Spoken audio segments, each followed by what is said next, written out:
Bonsoir à tous. Salut tout le monde. Ce soir, on joue à Keyforge. Mais d'abord, je vais vous expliquer rapidement les concepts de base du jeu et les règles.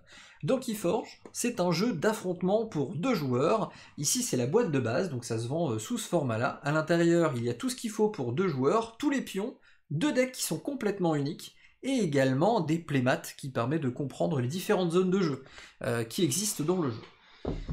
On va regarder une mise en place pour 2 joueurs. On vient disposer tout d'abord 3 clés, parce que le but du jeu c'est d'être le premier joueur à forger ces 3 clés. Pour ça, on va utiliser un paquet de 36 cartes qui est totalement unique et qui est composé donc d'une série de 3 séries de 12 cartes. Dans chaque deck, il y a 3 maisons qui représentent des archétypes, des façons de jouer un peu différentes, avec des univers graphiques et des personnages qui sont différents à l'intérieur. Donc 36 cartes jouables, une carte qui est ici, qui résume toutes les autres cartes du jeu. Donc là, par exemple, je vais retourner cette carte. Vous avez ici, je vais vous montrer dans le zoom, j'ai mis un petit sticker parce que je ne l'ai pas encore scanné. Dans le zoom, vous avez une carte qui résume toutes les cartes qui sont présentes dans votre deck. Donc là, par exemple, j'ai la maison Sanctum, avec toutes les cartes Sanctum, la maison Insondable, avec toutes les cartes insondables, et ici Indompté, avec toutes les cartes indomptées. Autre chose que l'on peut voir, il y a une carte qui s'appelle la Marée, c'est la nouveauté de Keyforge Sombre Marais, et on a une petite iconographie qui est à côté du nom des cartes. Là, celle qui est ici, juste à gauche, c'est la rareté des cartes.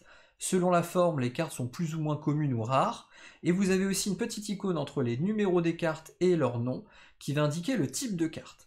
Dans Keyforge, il y a 4 types de cartes. Donc je vais essayer de regarder dans mon deck, parce que je n'ai pas préparé. Vous avez des cartes d'action. Ces cartes d'action, je vais vous les montrer dans le zoom, ce sera plus simple. Ces cartes d'action sont des cartes que l'on va poser, on va appliquer l'effet, et ensuite on va la défausser. Ça c'est la carte d'action. On va ensuite avoir des cartes artefacts. Des cartes artefacts sont posées en jeu, elles restent en jeu, jusqu'à temps qu'il y ait quelque chose qui les enlève, et quand une carte rentre en jeu et qu'elle reste sur la table, elle arrive tapée. Une fois qu'on la redressera, un tour prochain, on pourra l'utiliser. Donc c'est facile à reconnaître, il est écrit artefact en haut de la carte et le titre de la carte est en haut de la carte. Vous allez avoir également ce qu'on appelle des créatures. Les créatures sont caractérisées par le fait qu'elles ont un nom, un nombre de puissance, une puissance. Les puissances sont le reflet de la valeur d'attaque et des points de vie de la créature. Vous avez ici une valeur qui peut apparaître avec un chiffre qui est un bouclier. Donc c'est une valeur de défense, c'est des dégâts qu'il faut faire avant de pouvoir attaquer la puissance. Tout le monde est fan de ton petit froufouteux en tout cas. Eh bah oui, il est super mignon. Vous avez les effets qui sont écrits de la carte, ici c'est ce qu'on appelle le trait, et vous avez un petit texte d'ambiance, là vous avez l'illustrateur, la petite icône de l'extension, le numéro, la rareté, et le nom du deck dans lequel cette carte apparaît. Vous avez ensuite, il me manque juste une amélioration, je ne sais plus si j'en ai dans mon deck. Est-ce que tu peux regarder dans le tien? Moi j'en ai, c'est sûr. Ah bah j'en ai une, c'est bon. Ah bah voilà. Une amélioration. T'as montré artefact? Oui, une amélioration, ça ressemble, le bandeau est en hauteur comme un artefact. Une amélioration va s'attacher forcément sur une créature, on ne peut pas jouer une carte, voilà, amélioration toute seule. Il faut absolument la mettre sur une créature, que ce soit d'ailleurs allié ou adverse. Ça c'est un truc très important dans le jeu. Donc voilà, on a l'effet de la carte, et toujours pareil sur la façon de faire. Ici, l'illustration est en bas de la carte, c'est un bon moyen de s'en rappeler. Donc par exemple, si je veux mettre une amélioration sur cette créature, on vient le positionner comme ceci. Voilà, c'est comme ça. On a l'amélioration derrière et la carte devant, sachant qu'une créature peut avoir autant d'améliorations que possible dans la partie. Donc il n'y a pas de limite là-dessus. Donc avec ces 4 types de cartes, on va pouvoir les jouer, les poser sur la table. Il y a plusieurs zones de jeu sur la table. Tout d'abord, les zones qui sont en bas là. Vous allez avoir, alors là on la voit pas en entier, la carte d'archonte, donc c'est là où je vais mettre la carte qui liste toutes mes autres cartes. C'est ma réserve, là où je vais mettre ma ressource principale, qui s'appelle l'ambre. Tu veux bien me passer un de tes jetons? L'ambre est la monnaie du jeu, qui va permettre d'acheter le droit de faire des clés. Le coût de base pour forger une clé est de 6 ambres, et en fait on les range ici quand on en gagne une, c'est notre réserve personnelle. Évidemment, on a le droit à avoir un deck, comme je vous l'ai dit, donc on a toutes les cartes de notre deck, et on les place ici. Vous allez avoir là une zone de défausse, et ici ce qu'on appelle une zone d'archive. L'archive est un mécanisme qui permet de mettre des cartes de côté, et à un certain moment de la partie, on va pouvoir récupérer l'intégralité des cartes qui ont été mises dans l'archive pour les ajouter à notre main, et donc pour pouvoir jouer ces cartes, tout simplement. Sur le tapis de jeu, on va placer également ici les cartes artefacts, donc admettons que là c'est ma partie où moi je joue, là c'est la partie où mon adversaire joue, là on place en bas les artefacts, et ici on a ce qu'on appelle la ligne de front. Ici on va placer les créatures en jeu. L'adversaire va faire la même chose, mais en miroir de l'autre côté, donc il y a également ces 3 clés qui ne sont pas encore forgées, son deck et toutes les zones. Voici pour la mise en place, évidemment pour 2 joueurs, là on est sur le tapis officiel du jeu, et avec Sombre Marée, il y a une nouvelle carte, Un petit plus, qui s'appelle la carte Marée. Quand la partie commence, cette carte est inclinée ainsi. La marée n'est ni haute ni basse, elle est juste stagnante, normale.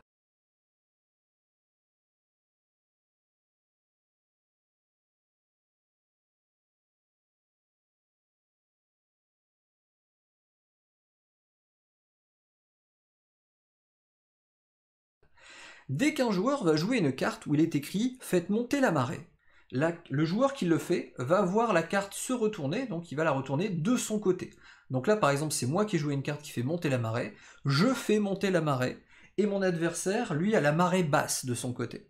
Ça va influer sur l'effet des cartes. Il y aura des effets des cartes qui disent « Quand vous aurez la marée haute de votre côté, faites ci ». Si vous avez la marée basse, vous ne pouvez pas jouer telle carte, et ainsi de suite. Il existe plein d'effets qui fonctionnent selon la hauteur de la marée. On va se marrer, dit Alvad. On va se marrer en effet.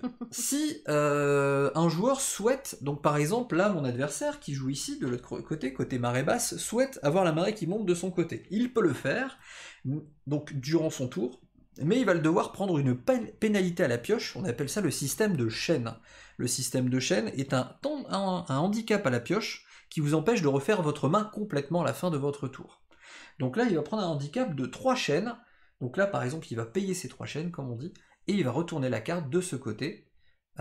Du coup, il va avoir la marée haute pour lui, et l'adversaire aura la marée basse. Tu montres les chaînes, du coup? Oui, on ne peut pas, quand on a la marée haute, faire descendre la marée. Non. À moins de jouer une carte qui le dit. Mais on ne peut pas payer 3 pour la réduire. Voilà. Donc on peut faire monter la marée pour soi, mais on ne peut pas la faire descendre. C'est l'adversaire qui doit le faire, comme tu l'as très bien dit. Ensuite, je vais vous parler de la carte avec les chaînes. Voici un compteur de chaînes avec un petit jeton que l'on va placer en fonction du nombre de chaînes. Ce système-là est super important parce que quand vous jouez entre 2 joueurs qui ont un niveau qui n'est pas égal de jeu, un niveau de connaissance qui n'est pas égal, ou un deck qui est un petit peu plus facile à comprendre et du coup où le joueur d'en face a tendance à toujours gagner avec, eh bien on se met d'accord et on met un handicap au départ de notre partie. L'intérêt, c'est tout simplement d'équilibrer un peu tout ça. Donc par exemple, si je prends 5 chaînes pour démarrer ma partie, normalement, à la fin de mon tour, je dois refaire ma main pour avoir 6 cartes en main. Si j'ai 5 chaînes, ça veut dire que j'ai le droit de piocher que 5 cartes, pour refaire ma main avec que 5 cartes. Et comme le système de chaînes m'en empêche, j'ai le droit de descendre le compteur de chaînes de 1. À chaque tour. À chaque fois où je devrais normalement piocher des cartes, mais que je ne peux pas le faire pour refaire ma main. Donc c'est un handicap qui est dégressif, jusqu'à voir ce handicap disparaître complètement une fois que j'aurai subi toutes les chaînes que je devais subir. Il y a un champion qui existe dans le monde avec une façon de jouer à Keyforge qui s'appelle le Chainbound, où le principe c'est de faire monter en chaîne avec un système de règles particulier un deck, donc en jouant toujours le même, à force de gagner, on gagne des chaînes, c'est la récompense qu'on a. Et il y a un joueur qui a monté son niveau à 22 chaînes, ça veut dire que dans ce type de tournoi, quand il commence la partie, il ne commence qu'avec 2 cartes en main, et il ne peut refaire sa main qu'avec 2 cartes au total en main pendant ses 4 premiers tours. Donc ah ouais. Voilà, on a un champion qui est d'ailleurs professeur de mathématiques. C'est pas mal. Donc voilà pour le système de chaînes. Revenons maintenant un petit peu à 2-3 choses importantes. Un tour de jeu se joue toujours de la même façon. La première chose que l'on fait, c'est que, comme vous l'avez vu, dans un deck Keyforge, on a 12 cartes dans 3 maisons différentes. Donc ici, par exemple, j'ai la maison Sanctum, Insondable, Indompté. Au début de mon tour, on va partir du principe que c'est le premier tour, je vais choisir quelle maison je vais activer. Donc je vais dire par exemple, je joue indompté. Pour ce faire, je vais ensuite avoir dans ma main 6 cartes, si je suis le deuxième joueur, et 7 cartes si je suis le premier joueur, et je vais regarder ce que j'ai dans la main. Donc par exemple, dans ma main, j'ai les cartes de toutes les familles, vu que j'ai pioché au hasard ces cartes, et je n'ai le droit d'utiliser et jouer que les cartes indomptées, parce que j'ai déclaré la maison indomptée. Si j'avais déclaré la maison insondable, j'aurais pu jouer et utiliser les cartes qui sont ici avec le bon logo. Donc c'est la limite dans le jeu et la réflexion dans le jeu se porte déjà sur le fait de choisir la bonne maison pour jouer et utiliser les bonnes cartes. Ça c'est dur. À mon tour de jeu, une fois que j'ai fait ça, j'ai sélectionné la maison, je peux choisir de récupérer tout ou partie de mon archive. Vous voyez la petite zone qui est là derrière la caméra, mon archive. Donc c'est-à-dire que s'il y a des cartes dans mon archive, c'est à ce moment-là que je vais dire je prends tout. Ou alors rien. Et dans ces cas-là, je les laisse là, tout simplement. J'ajoute donc les cartes de mon archive à ma main, si je les sélectionnais, et ensuite je vais donc utiliser, jouer ou défausser les cartes de la famille, de la maison que j'ai choisie. On va partir du principe que j'avais déjà un peu avancé, j'étais déjà un peu avancé dans la partie. Donc il y avait déjà ça de poser, il y avait ça de poser, et j'ai que ça dans ma main. Allez, je vais en piocher deux questions de faire un exemple. Voilà, donc j'ai une créature qui est posée, ça c'est la situation de mon premier tour. J'ai un artefact également qui est posé, et on va dire que mon adversaire avait une créature en face. On va sortir une carte créature, et bien sûr je vais en piocher 14 avant de tomber sur une créature. Voilà, c'est parfait. Donc, mon adversaire, on va dire qu'il avait une créature comme ça. C'est le début de mon tour, je joue insondable, donc j'ai le droit de jouer, voilà, dans toutes les cartes que j'ai là, il n'y a que ces deux-là que j'aurai le droit de jouer en plus. Donc là, ce sont des cartes d'action. Admettons que je joue ma carte d'action, donc je vais la présenter à mon adversaire, je vais appliquer son effet entièrement en lisant la carte de haut en bas. Il y a ici une toute petite icône que vous voyez jaune. Quand je joue une carte avec une icône qui est ici, j'en applique son effet. Il y a plusieurs types d'icônes, là c'est un gain d'ambre, donc je prends une ambre et je la mets dans ma réserve. J'applique l'effet en lisant de haut en bas le texte, au plus que possible, et ensuite je défausse la carte qui va dans ma défausse. Là admettons que je joue la deuxième carte, ici elle ne fait pas gagner d'ambre, j'applique l'effet, elle va dans ma défausse. Je vais aussi pouvoir utiliser les cartes qui sont posées déjà sur la table et qui sont redressées, et encore une fois uniquement les cartes de cette maison. Donc là par exemple, admettons que j'ai une carte d'une autre maison, je n'ai pas le droit d'utiliser celle-ci, je n'ai le droit d'utiliser que celle de la maison active, donc en l'occurrence insondable. Je vais pouvoir faire plusieurs choses avec cette carte. Le principe de Keyforge, c'est de réunir suffisamment d'ambres pour forger des clés. Je dois avoir au début de mon tour 6 ambres pour forger une clé. C'est le coût normal. Il a des cartes qui permettent de varier le coût des clés. Ça peut être plus cher ou moins cher. Ça dépend des cartes qui sont en jeu.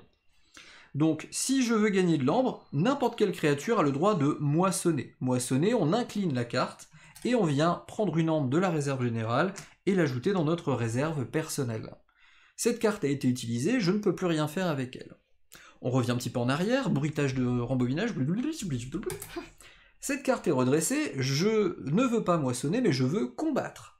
Pour combattre, on va regarder la valeur qui est ici, qu'on appelle la puissance, et on va sélectionner parmi les cartes adverses, donc les créatures adverses, laquelle je souhaite attaquer. Les combats dans Keyforge sont simultanés. On va, là par exemple il y en a qu'une, mais c'est pas parce qu'elle est en face que je vais forcément attaquer celle-là. S'il y avait des créatures ici, je pourrais attaquer celle-là, celle-là, celle-là, peu importe. Bien sûr, il y a des effets sur les cartes qui m'empêchent d'attaquer la carte que je veux, ça c'est à découvrir au fur et à mesure du jeu. Donc je vais dire, je veux attaquer avec cette créature, celle-ci. Je vais incliner ma créature, et on va comparer la valeur de puissance. Ma créature a 3 puissances, et la tienne a 3 puissances. Mais j'ai pas de bouclier. Mais tu n'as pas de bouclier. Ça veut dire que cette créature fait 3 dégâts à celle-ci, et celle-ci en retour lui fait 3 dégâts, instantanément. Si on parle de deux créatures complètement basiques, évidemment. Donc les deux créatures s'entretuent, et elles partent en défausse. Tout simplement. Donc cette créature part en défausse et celle de l'adversaire va en défausse. Admettons, je préfère le préciser parce qu'il y a pas mal de joueurs qui font cette erreur en débutant. Admettons que cette créature, je vais essayer d'en trouver une plus grosse dans ma main. Eh ben, par exemple, on prend notre temps, on explique, c'est important de bien piger. C'est dingue, il n'y a pas de créature. Ah voilà. admettons que cette créature qui a 4 de puissance et 2 de bouclier, donc je refais l'exemple avec cette créature, si j'attaque, celle-ci fait 4 dégâts, et celle-ci répond 3 de dégâts. Mais ici, il y a un petit 2 dans un bouclier, c'est-à-dire que l'armure va encaisser 2 dégâts, et le dégât supplémentaire, donc le 1 qui reste, fonctionne, passe, et du coup, cette créature subira 1 dégât. Donc celle-ci a mis 4, donc celle-ci est quand même détruite. Donc elle part dans la défausse. Celle-ci a 1 de dégâts. Ça ne veut pas dire que quand je vais attaquer prochainement avec elle, dans un autre tour, quand elle sera à nouveau redressée et que j'aurai choisi, en l'occurrence la maison Sanctum, ça ne veut pas dire qu'elle aura moins de puissance. Oui, elle sera toujours Elle attaquera toujours à 4, mais elle aura 1 de dégâts. Donc il faudra lui faire un peu moins de dégâts la prochaine fois pour la tuer et la mettre en défausse adverse. L'armure se régénère à la fin de chaque tour. Ça c'est important de le savoir. L'armure, elle fonctionne à la fin du tour, jusqu'à la fin du tour. Elle n'est jamais cassée.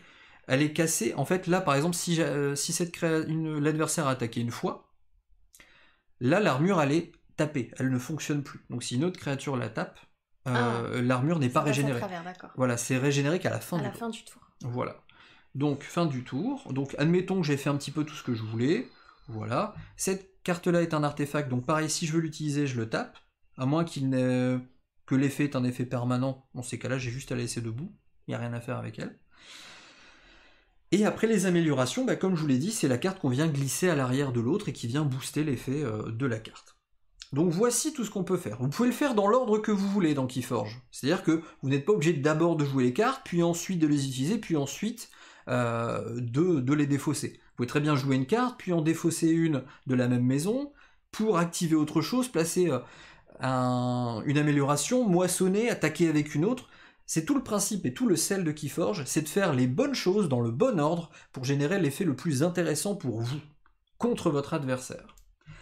Une fois que vous avez soit joué, soit utilisé les cartes présentes sur la table, soit défaussé les cartes de la maison 1 que vous avez déclarées, vous allez déclarer votre fin de tour. Vous allez donc, toutes les cartes qui ont été utilisées, les redresser. Vous allez refaire votre main avec 6 cartes, à moins que vous ayez des chaînes, vous allez réduire le nombre de cartes que vous allez piocher, et vous allez vérifier combien vous avez d'ambre dans votre réserve. Si vous avez 6 ambres, vous allez déclarer à votre adversaire, check. Vous allez dire simplement, je suis en capacité de forger au début de mon prochain tour. Là, l'adversaire va faire son tour exactement de la même façon, il va jouer ses cartes, il va déclarer sa maison, enfin voilà. Et s'il n'a pas réussi à réduire votre nombre d'ambres pendant son tour, parce qu'il peut voler ou capturer. Parce qu'il peut voler, capturer, enfin il y a plein d'effets dans le jeu,